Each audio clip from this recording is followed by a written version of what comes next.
શું કહેવું છે? અમે છેલ્લા 2-3 દિવસથી જોઈ રહ્યા છે કે ભારતીય જનતા પાર્ટીના જે દિગ્ગજ નેતાઓ છે એ લોકો બોખલાઈ ગયેલા છે. આવનારા દિવસોમાં તાલુકા પંચાયત, જિલ્લા પંચાયત, નગરપાલિકાની ચૂંટણીઓ આવી રહી છે. આજે આમ આદમી પાર્ટીની લોકચાહના દિવસે ને દિવસે એટલી બધી વધી રહી છે કે ના પૂછો વાત. આજે ખૂબ મોટી સંખ્યામાં આજે આમ આદમી પાર્ટી જોડે લોકો જોડાય છે અને આમ આદમી પાર્ટી એક પરિવાર છે. આજે ચૈતરભાઈની વિચારધારાને લઈ આજે દરેક ગામે ગામ, આજે દરેક ઘરે ઘરે આજે ચૈતરભાઈ પેદા થઈ ગયેલા છે એવું આજે આ સ્પષ્ટપણે લાગી રહ્યું છે.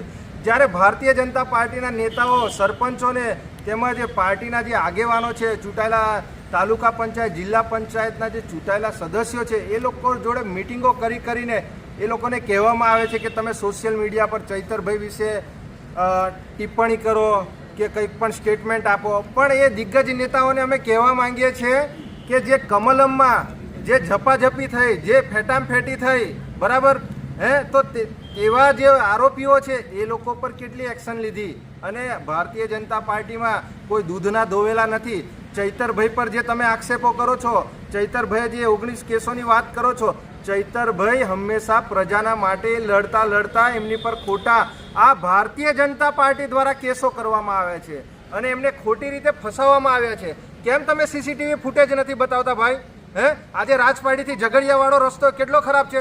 અમે આવેદનપત્ર આપવા ગયા હતા, તેમ છતાં અમારી પર એફઆઈઆર કરી. આ સ્ટેચ્યુ ઓફ યુનિટી પર 2 છોકરાઓ મરી ગયા, ત્યાં ગાડી અમારી પર ખોટી રીતે એ કરવામાં આવી.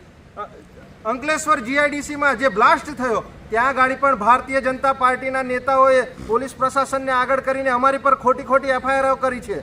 અને તમે અત્યારે એવું કહો છો કે ચૈતરભાઈ વિરુદ્ધમાં સોશિયલ મીડિયામાં અભદ્ર સ્ટેટમેન્ટ આપો.